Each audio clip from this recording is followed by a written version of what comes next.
Okay. So, Peter, you called me in May. It's now the middle of October. Hmm. Um, my life is significantly different, Hopefully better. much, much better. And I didn't think there was a lot of room for that kind of improvement. Did you want to describe a little bit about that phone call and what was in your mind when you um, made the call?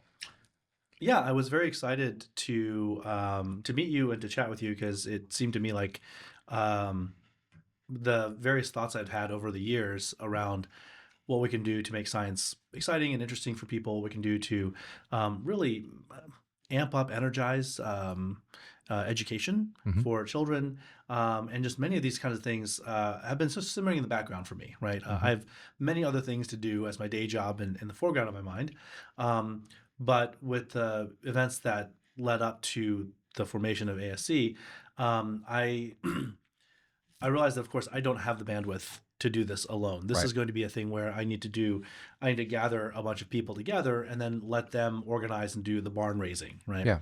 And so, in talking to some good friends of mine, and they made the introduction to you, and I did, look more at the stuff you were building, and it was clear to me that you understood, sort of deeply resonate with many of the things that I saw as both, the things that we need to do and things that could be done, as well as some of the issues that exist with education, with pedagogy, with how science is presented to the world today from an educational standpoint. So I was very excited to talk to you and see if could actually you know build something, right? And yeah, we're only 5 months in. A lot's happened. We've been through many Hmm. different iteration cycles, but it's very exciting to see the progress.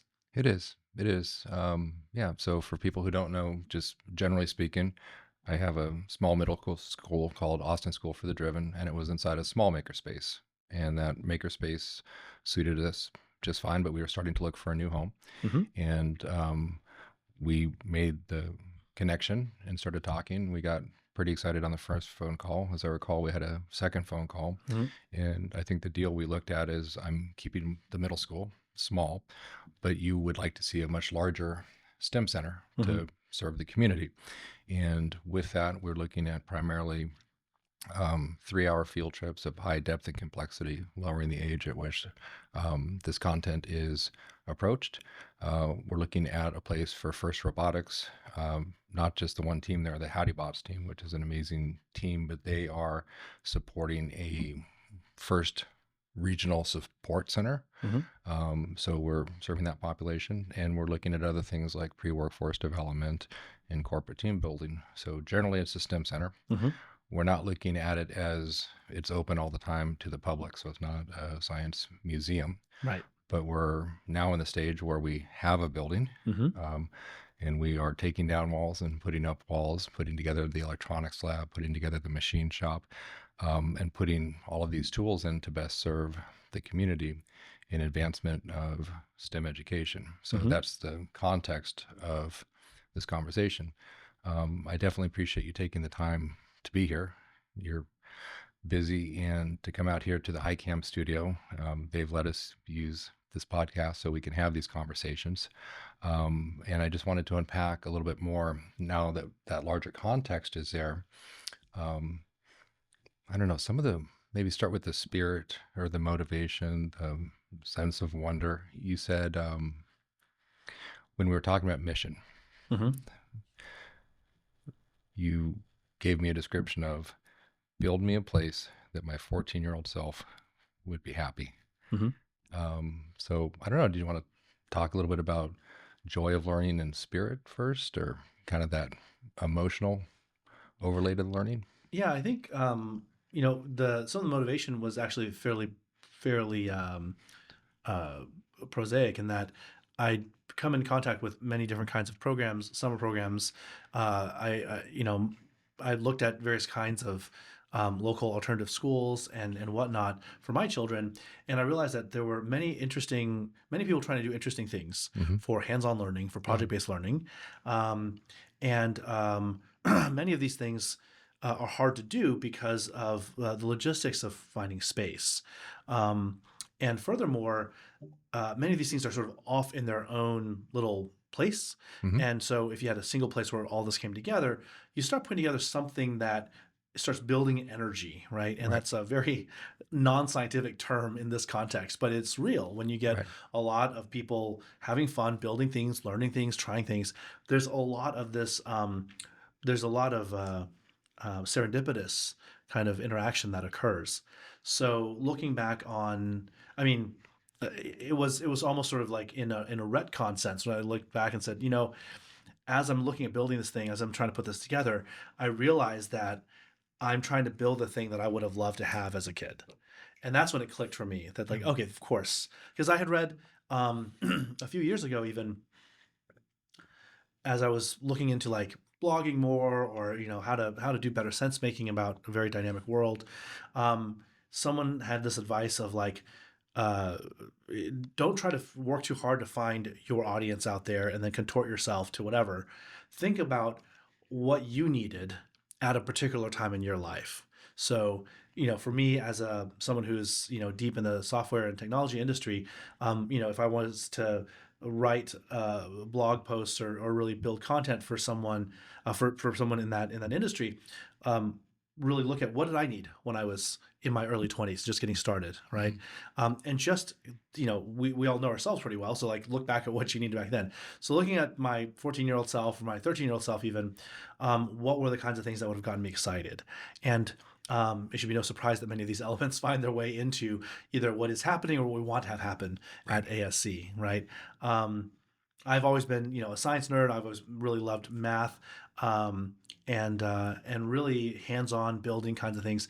And in the suburbs of a small town in Tennessee where I grew up, there was not a lot of opportunities for that. And the most we could muster up was going to the local Radio Shack and buying some electronics parts, and then trying to solder things together poorly, right? Right. So we have many, many better opportunities now for children. But ironically, just because you have the parts doesn't mean you actually get to have the experience. And you really do need mentorship, not just on how to do it, but I think there's a kind of a spirit that needs to be nurtured in young learners.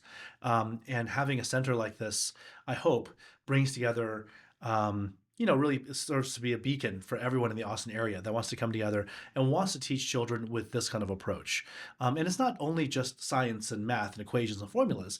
It's really about an approach to the world, Hmm. a hands-on approach to the world of giving children courage and boldness with their curiosity, Hmm. and empowering them. So I know we call it the STEM Center, but I know the term STEAM is also a popular one, right? Where the arts are included. And part of our broader vision in the long run is to include many things that are not traditionally thought of as part of a science museum or a science center, but having all of those things brought in to show their connectivity to the sciences. So it's the arts, it's embroidery, it's cooking, and it's food. It's all these different kinds of things that we can do in a science center. So that's the thing I want to build.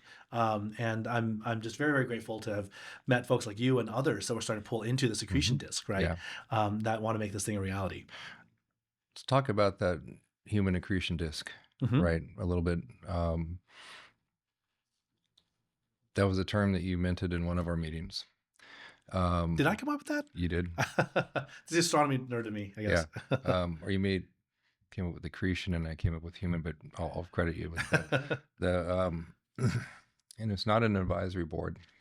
It's people that we've run across, and we just describe, this is what I'm doing. Very often a friend or somebody we've worked with in the past, somebody that we're interesting or eyeballing for teaching a course.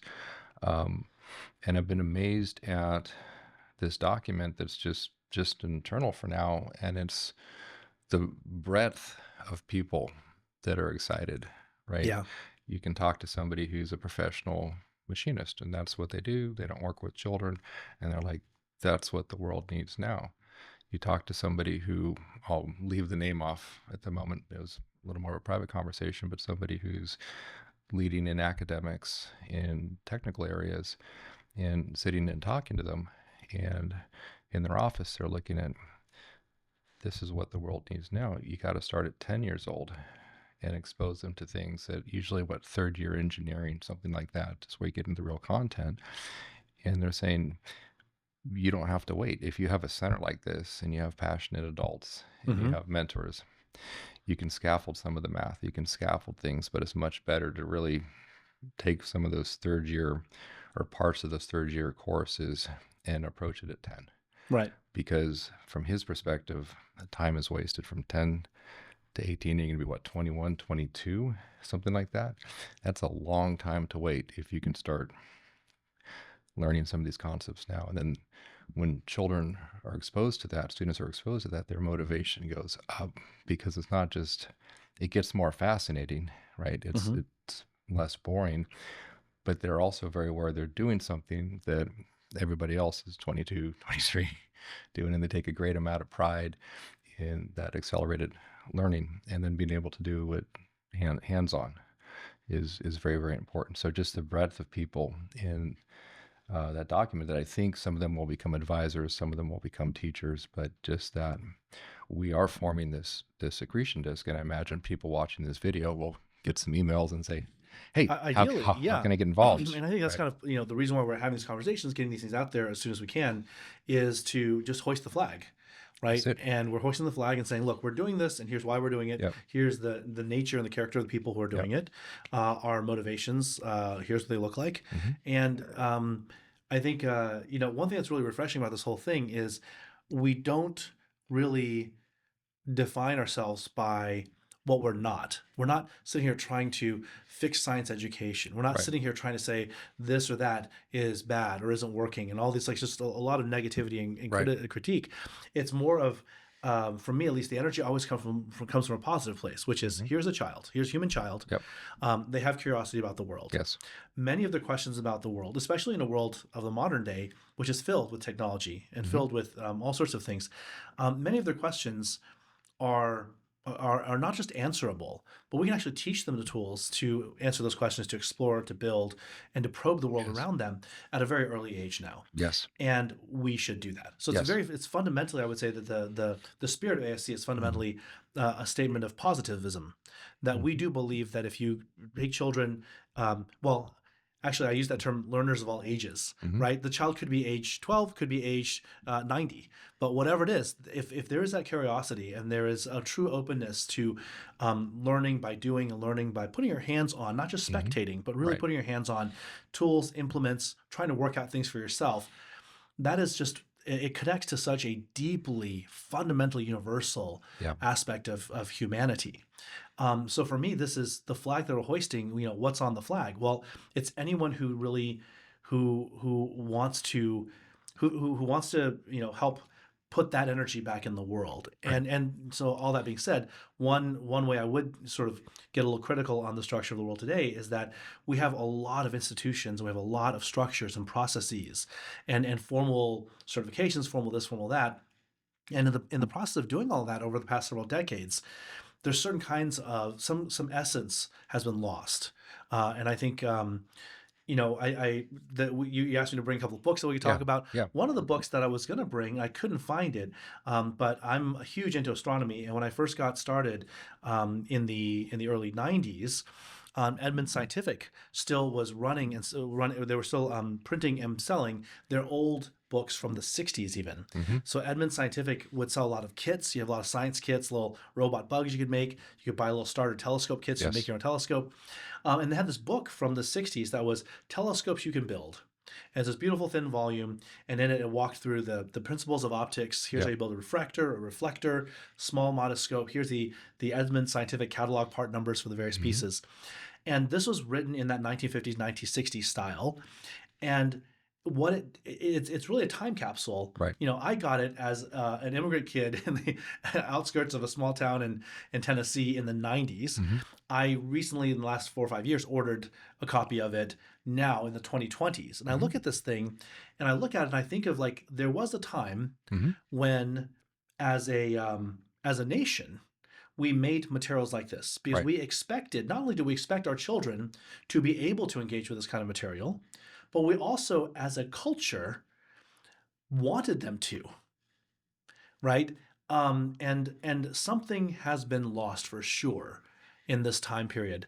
And part of the flag we're hoisting, I guess, is that flag to say, nerd isn't a label.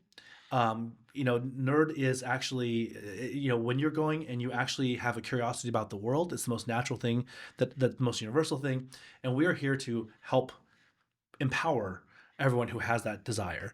Yeah. And how do we get that culture of curiosity and curious exploration and prototyping and building entrepreneurship, all these things that we think of as such great American values, all kind of are in a very close proximity to each other. Yes.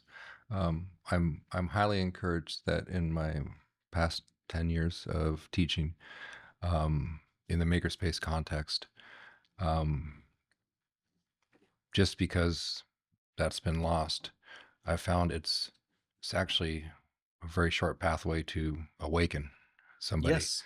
So yeah, the brand or blog that I've done is Maker Awaker, which has just been, Mm. blogging for the last 10 years.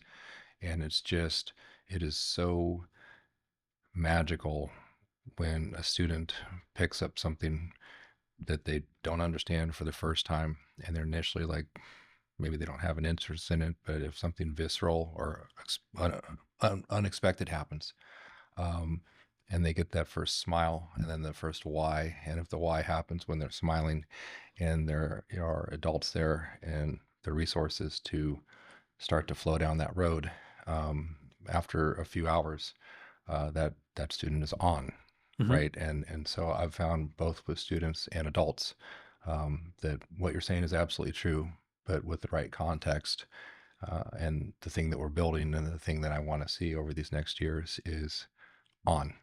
I Yeah, and I think the Yeah. opportunity we have is that people are not um, shut down from this. It's not like there's a Hmm. mass, national global movement Yes. to keep kids from getting the science. Yes. It's just there's lots of distractions, Yes.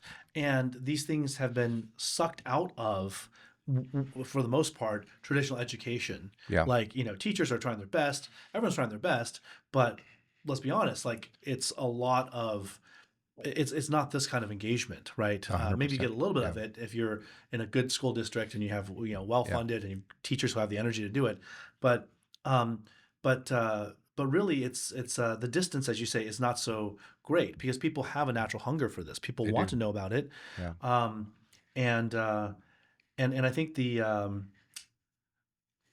that awakening process. When you for me, what I'm encouraged by is when you look at the popularity of build games. Hmm. So Minecraft being a perfect example, right? Yeah. Extremely low resolution graphics, but kids just love to build, Yeah. right? And if you can tap into that, then it's we're really feeding an appetite that has a hard time finding other Yeah. things because the world is, for the most part, it does encourage children to be spectators, encourages Yeah. them to be very much stimulus response, right? It's, destroying their ability to focus, Yeah. and all these kind of deep kinds of work, that mindfulness is not cultivated. So, part of all this is also to uh, I don't know, redevelop that capacity, I guess. Yes. Yeah. I want to jump to a couple books that we can share with each other. Hmm. But first, I'll just make the point. A book that I was turned on to, um, Last Child in the Woods. It's about the importance of outdoor education. Hmm. And as a makerspace person, that's not something that I really comprehended when I first built my school. I'm like, well, who would want to leave a makerspace? Hmm. But the one part in there, the research shows that if you have kids and you set them outdoors, Hmm. the first thing they do is start building shelter. Hmm.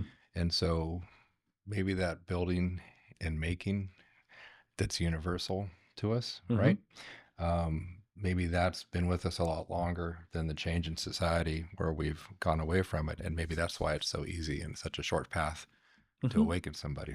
So, yeah, when I've done interviews, bringing something that makes you smile, a book or an instrument, Mm. and that's an invitation that I've given to you too. Hmm. Did you bring anything? Yeah, I brought things that would be fun to talk about. They they do bring a smile to my face, but they're not the smiliest objects I have. So Okay. but they are what I brought. So Well, let's talk about them. yeah, please do. If you just want to unpack one or more, and I think in the context of our conversation, um, maybe talk about why it's bringing you joy, or what drew you to it, and then most importantly, just kind of a direct vector to um, somewhere else in STEM. Does that make sense? Hmm. Um, Yeah, actually, unfortunately, I brought two things that both take us out of STEM okay, in then a let's in a take a way. vector out of Well, STEM. not Yeah, not that's quite fine. out of STEM, but Yeah. in a tangent space to Okay. STEM, a very Okay. important set of tangent spaces, and that's kind of a little bit why I chose these books. But one of them is extremely well known, and the other Okay. one is extremely obscure. Okay. I recognize neither. Okay, so the first one I brought is a book by Richard Feynman called The Character of Physical Law. Okay. So a lot of physics students are very familiar with this work, and in it he talks about, well, it's the character of physical law. It's like what makes for a good law, right? Like Okay. the law of gravity, for instance, right? Hmm. Or Coulomb's law, or I guess those are very similar in form.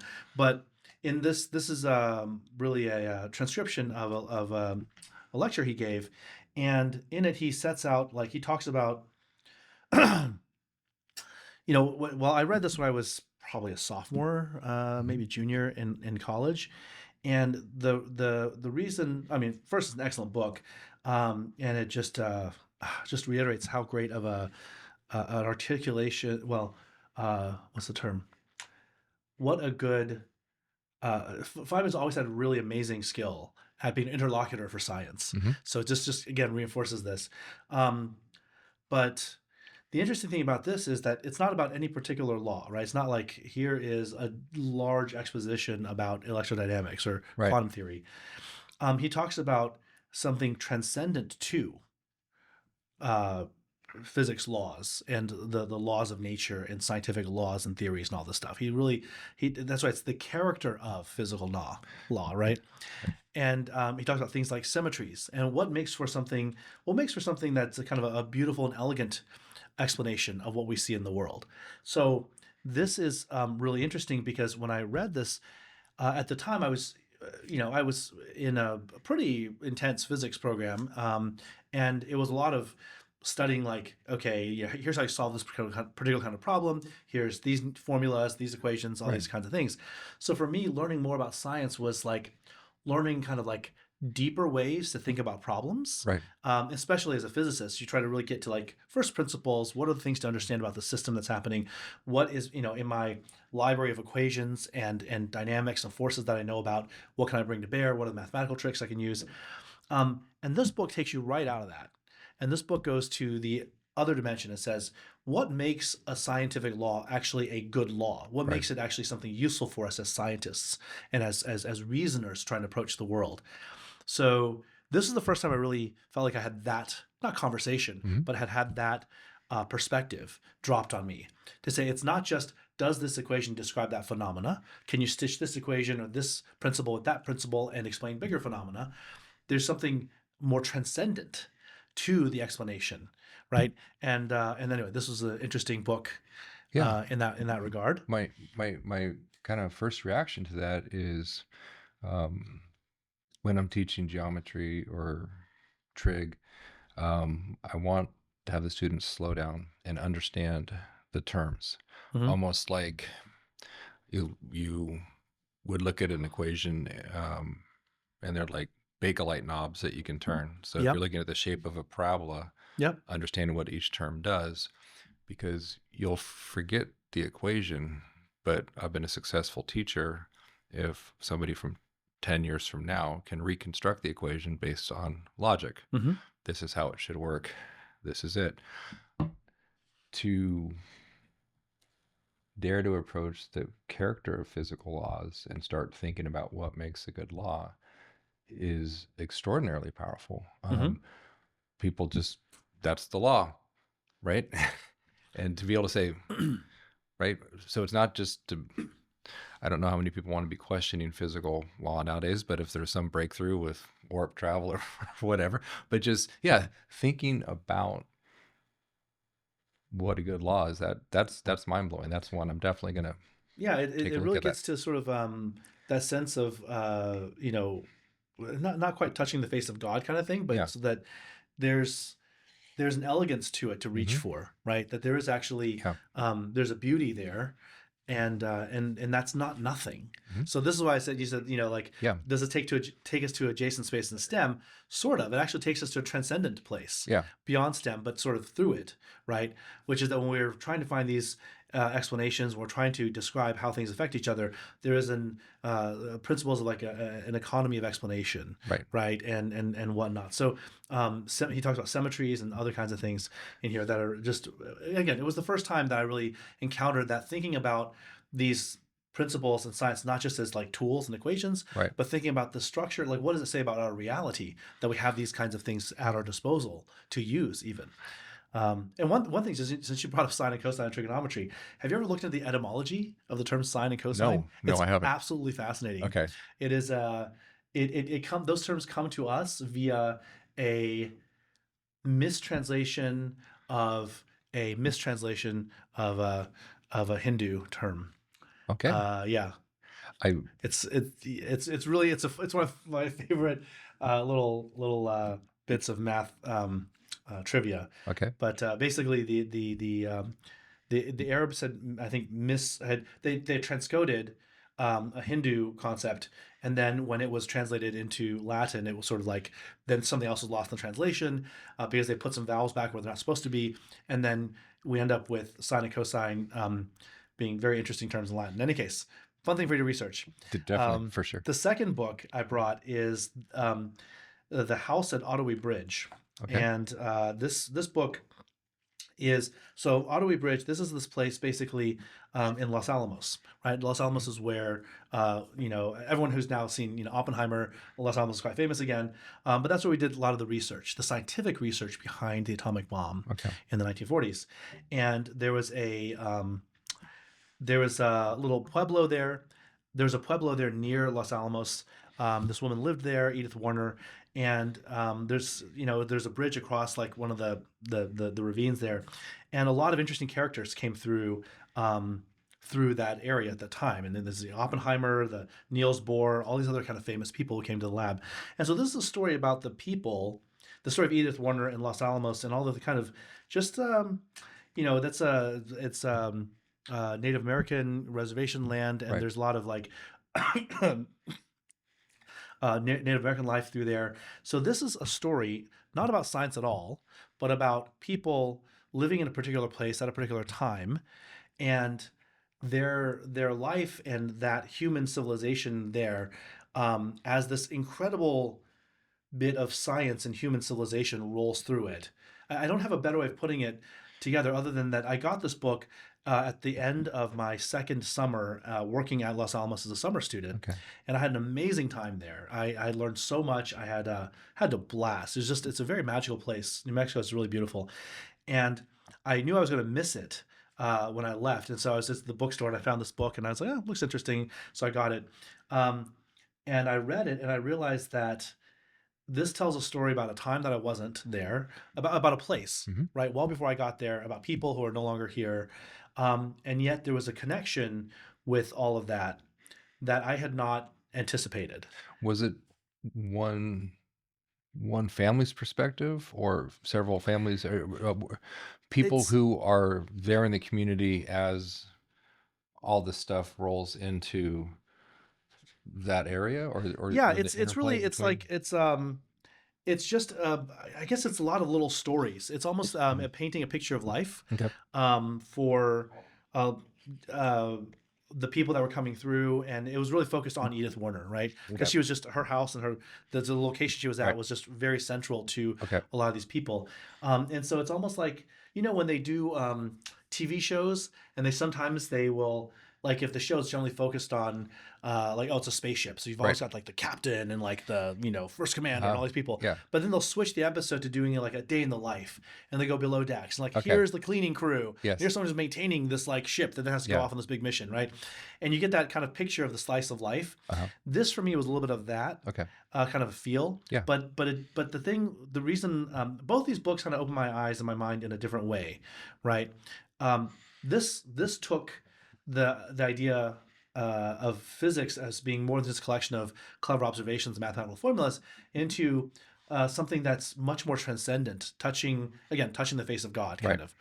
And this takes it also out of the science plane in a different tangent space, which is the human that this is people, right? The human element and the people who were there at the time who lived a life as they're putting stuff together, which for us now, decades and decades on, these things are almost these are legend. We have movies about Oppenheimer and like, how important it was that we developed that we had a race for the atomic bomb and that we got there first and all these things. This is just a different way of looking at those stories. And the way that this opened up my mind and to some extent my heart is that there's always we can't ignore the human element in it. And I thought that this was, as I was looking at my bookshelf for the books to bring today, I saw this and I was like, okay, I have to bring this one because the reason is because if we think about ASC, if we think about the STEM Center as a place where people are taught how to do science, okay, then we failed. Yes. Right. Because it's not a place to go do science. Science is not a thing you go do. You get your STEM credits and you go on with the rest of your life. It's really this. It's a reminder, I guess, to me about how integrated and how holistic all of this is. If we teach someone to be a better, if we teach someone to solder a circuit together, you just need a little diode and a little LED blinking with a battery.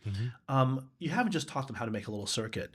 You've opened their eyes up to looking at the entire world around them. Every light switch they flip from there on forward is something that they have then some potential mastery over, that's comprehensible and legible to them.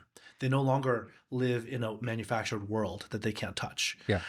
So for us, as we build out the STEM Center, as we bring people in from the accretion disk into the inner core, as people get involved, I think for me, part of my hope is that everyone and all the people we've met, I think, have this. So I don't think this will be difficult, but we should definitely center on this idea that we are helping people to be more full in their power as people. These are children, these are adults, whatever it might be. And so it's really, the science is an expression of their humanity, and not science is othered from humanity, right? And that's one of the things I think one of the things, if there's anything I don't like about the STEM Center name, it's that there is an othering about science and technology and math being this other thing than humanities. Whereas for me, all of these things flow through together. Right? The name is necessary because we don't want to spend time translating our mission as we're going out and serving different schools and administrators. It's how do we build personal agency quickly in an environment of joyful, inspirational, visceral science? Right. So people walk around the world believing that they can see anything in the world is now modifiable. Well, first accessible and then modifiable. When Danny Beasley, the executive director, was in your seat a couple days ago, he said, see the outlet there? I can draw everything that's inside this wall because I know where that outlet is. Because I know that outlet's connected to a stud, and that stud is, and he sees this building as just inherently modifiable. Which is very different from somebody who doesn't know something about the building. Yeah, and not to get too political about it, but I would say that the most fundamental and important way, if you want to incapacitate someone, is to teach them that they're helpless. And the most important, or not the most important, but one of the most powerful ways to teach someone they're helpless is to build an environment around them that they feel they cannot change. Right? They're that kind of a learned helplessness, a learned or sort of emergent incapacitation, that creates a really, we have a very, very impoverished culture, that we have a very impoverished society. And it bleeds over into other aspects of your mindset, right? If you don't believe, if you can't even fix this, if you can't even fix that, if you don't know how any of this stuff works, how could you possibly feel empowered to do anything else in the world, right? So I think, to your point about calling the STEM Center is a way to interface with and make what we're doing legible to so many of the other stakeholders that we want to bring into this. That's all true. But I would say that if all we ever did was teach people some science, then we failed. Yeah, absolutely. Right. Yeah. And one of my favorite musicians is the conductor of the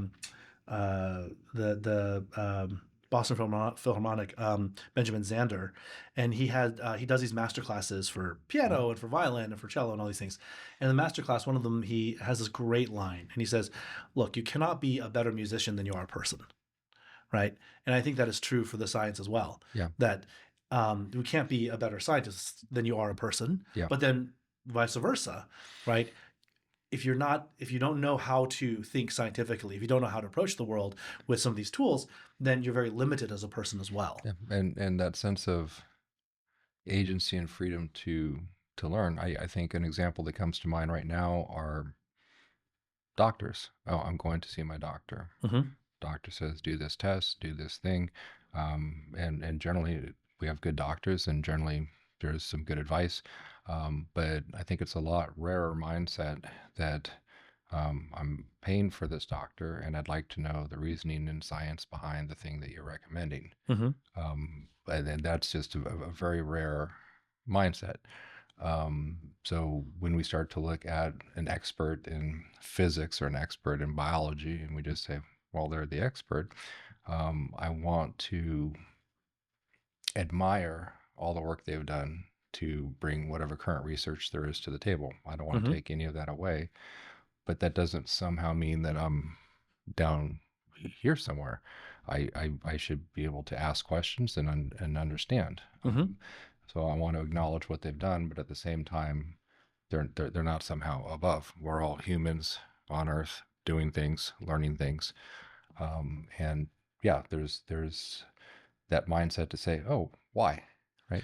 Well, and a equivalent principle to herd um, immunity. Mm-hmm. By teaching everyone science, we do herd immunity to ignorance, because if very few people are uh, equipped Mm-hmm. to understand any explanations, then we create a culture where explanations are not standard, necessary, or even expected. And if you start asking a lot of whys, you're Yeah, some weirdo. yeah, Who are you to challenge me? I have the yeah, credentials to say this is what it is, yeah, right? And that's actually not a very resilient structure for society. yeah, So the challenge we have in the modern day is that we have added so much more complexity to the world, mm-hmm. but we've not increased the density of the curriculum, nor have we extended the period of time when our youth are learning in a period of ramp up time. Right, We have added way more than 2 or 3 additional years of complexity to the world, but it's still 12 years of primary education, and then maybe you mm-hmm. go on to some kind of college kind of thing.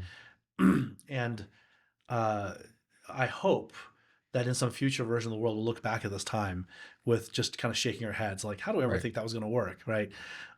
Because it's so obvious that we can be teaching children with a greater right, density of curriculum, get them further in less time with less effort.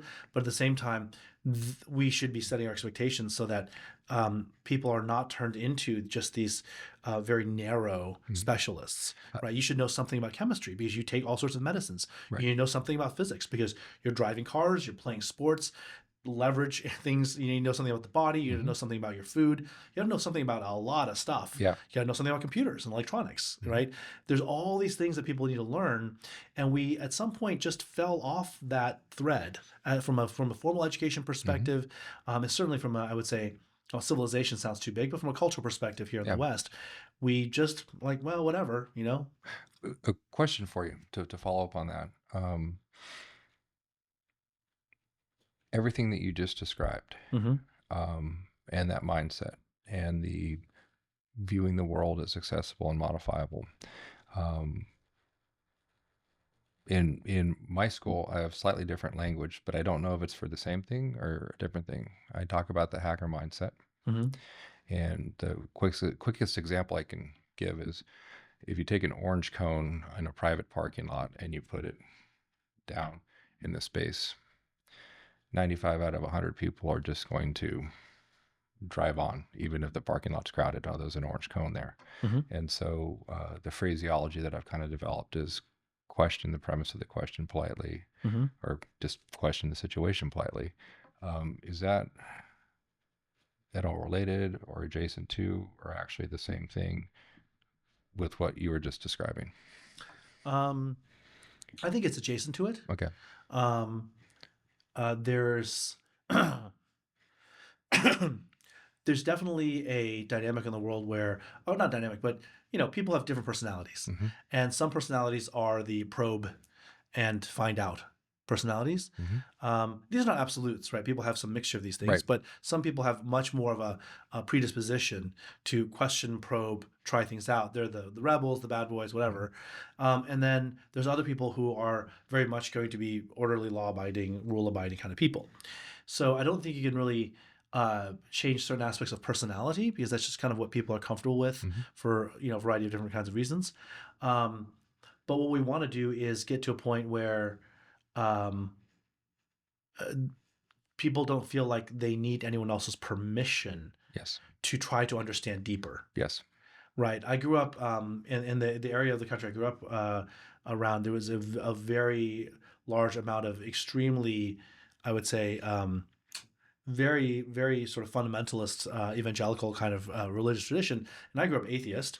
And so I had a lot of people trying to convert all my friends out of the kindness of their hearts, trying to convert me all the time. And where it really, for me, always was just something that couldn't work was because I'm like, I get to ask questions, Right. right? You don't get to tell me I can't ask a question. Right. Now, if I ask the question, you don't have to answer me. You say, I'm not going to answer that question, or I don't have an answer to that question. Right. Um, but I get to ask a question. You can't tell me I don't get to ask a question, Right. right? Um, if you don't want me to be the kind of person who asks questions, you should take that up with your God and have them make a Peter Wang that does not ask questions. But Yes. he made a Peter Wang that asks questions, Hmm. and unfortunately, that's what I'm here to do, Right. right? So I think preserving that kind of intellectual, um, I don't know if courage is the right term, but agency and sovereignty, Hmm. I think is a really important thing. Especially in these times where there's so much changing, so many things Right. that are changing about the structure of society and technology and everything else. Um, so for me, it's not necessarily about it's not about necessarily like moving the orange cone in the parking Hmm. square parking spot as much as feeling comfortable with asking someone, hey, like, why is this here? Can I park here? Right. Yes. So I think that's the where it's, I say, it's adjacent. Yeah. Okay. Excellent. Um, we've got a little while. I brought a couple of books and a couple of non-books. Okay. Um, is there anything when you're looking out here that I don't even stands know out to what you? they are actually. Oh, excellent. This is the best. If this is new to you, I am joyous Okay. and happy. So want to just Wait, no, is that a wax cylinder? it is. Oh, fantastic. This was made in 1888. So I've actually never seen one of these just before. just be delicate when you're taking it out. There's that viral video of the guy shattering one, right? I'm Yeah. glad I didn't see that. Yeah. But I'm glad I put brought it up right before I touched this one that you brought. put How do I take it out? two fingers in, Okay. spread the fingers and pull it out, and you'll Wow. see. And for the audience, as you're unpacking this, Mm-hmm. um, this says Edison Ambrol record, and then it's got its capacity down 4 there. minute. Rocking 4 minutes. That is double. Wow. This is the HD disc of 1888. So I want to kind of explain, just generally speaking, there's one line in there that is a spiral, right? Yeah. So the needle goes in a spiral, Yeah. and it is, in this case, Mm-hmm. being vibrated. Physically, a steel needle Mm-hmm. is being vibrated, and you can't push down too hard because it's steel onto. This is actually a much harder wax, but it still will wear it out after so many plays. And you can see the coating in there, and it's actually tapered, so it will lock onto the. It's a conical spindle, so you can Hmm. see one side has a different diameter than the other. Yeah. Yeah. And so the needle moves up and down. There's a mica diaphragm that moves. The mechanical energy goes into the horn. Yeah. I'm definitely bringing one of these into the STEM center, even if it's in my office, to actually play these. Um, but I bring this out to show students this is data, Yeah. right? This is data, but it is continuous. It is continuous between 0 and 1. It is analog. Mm-hmm. This is an analog data. And generally, an audio recording is accessible to students. I understand that. Mm-hmm. Um, and so this is like a first day mechatronics makerspace kind of a thing. Do you know what this is? No. Look at that. Oh, is this the player piano? Mm-hmm. And Ah. I'll let you unpack. This is far less delicate, and that's only from, I think, 1920s or something. But yeah, let's just string it out. And if we can even hold it up against the light. Oh, there it is. Yeah. Yeah, there it is. And so there, I would say is mostly digital, but you do have dots and dashes. You'll see, Well, I but think the we call best it part about this is you've got the lyrics on the side. right. And so you're, The hours I spend with the dear heart. yeah. And so there's a lot of different places to take that. But before I go into talking to students about digital, Mm-hmm. that's data encoded, Yep. and this is data encoded. Yep. Um, that's pneumatic actuation, right? And this is mechanical actuation. And so I find introducing these to students and actually bringing in antiques, that's something that I've done in the past and that we're going to be doing is what good is the antique if the student's not touching it, right? There's kind of that real physical connection to the past. So that is absolutely one of my favorite Hmm. pairs of items to start to unpack for students. I guess if we're allowed to just go a little bit further, this is I think. Just a heads up, guys. It's about to be 2 p.m. I know you got a phone call. Yeah, you said Mm-hmm. two. Yep. Okay. An 05. Yep. Okay. That book, if you just flip through it, if there's space or interest, I would say, let me give it to you and give it back next time you see me. Just a quick scan of that. Mm-hmm. Schiffman has done so much in the language of processing before, and this is going to be Mm-hmm. in Java. But this book, JavaScript, right? yeah, Yeah. makes it extraordinarily accessible to a 10 or 12-year-old. The way he starts out, and the website is completely open source. So even if you don't buy a copy of the book, Mm-hmm. you can go learn the entire book at the Nature of Code. I believe it's .org, Mm-hmm. but very, very powerful, and definitely something that I'm going to be extracting a little bit further for some of our work at ASC. Yeah, I think the interesting thing is that those things are. Oh, hold on. There's a very. It's a thought forming here. Those are yes, yeah, they're analog. A player piano is interesting, right? Because it's actually it is a it's almost a digital analog converter because you've already chosen the particular notes and the tunings. You have a well tempered tuning perhaps Mm-hmm. on your piano, and you're activating and you're creating overlapping sounds on the basis of these underlying notes that are playing a chord or playing whatever kind of things.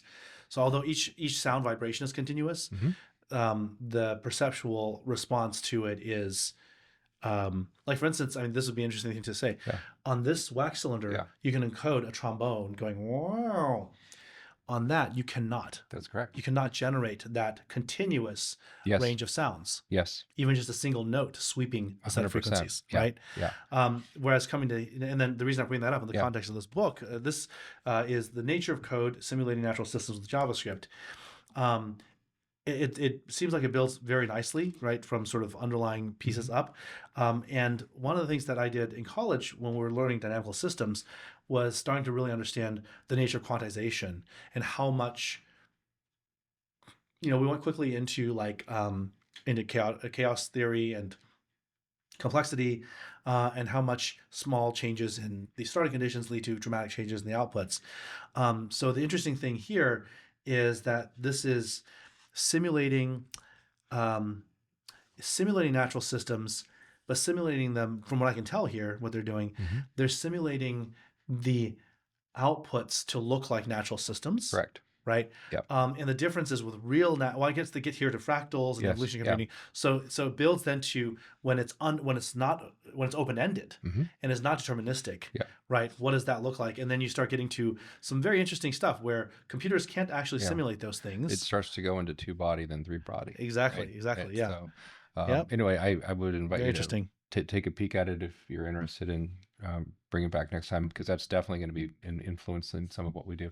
I know cool. our time has come to a close. I greatly appreciate the conversation here, and I greatly appreciate us being at HiCam while our building's under construction. That's right. We have a reasonable place to go, Yep. and in fact, we're bringing a field trip here, so we very much appreciate that partnership. And Yes, I we appreciate really your appreciate the partnership with HiCam, and thanks for hosting these conversations. This is really great, and I'm hoping that we are we're going to be able to hoist that flag and attract more people right into this overall project.